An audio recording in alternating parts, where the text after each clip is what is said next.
பரங்குன்றம் அழகிய முருகா தீராவினைகள்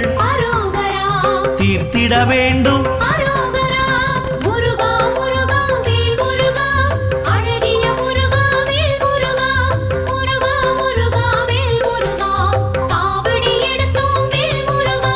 சுவாமி மலையனே ஏரகத்திரைவா அப்பனுக்கு பாடம் சொன்ன ஆறுமுகவேலா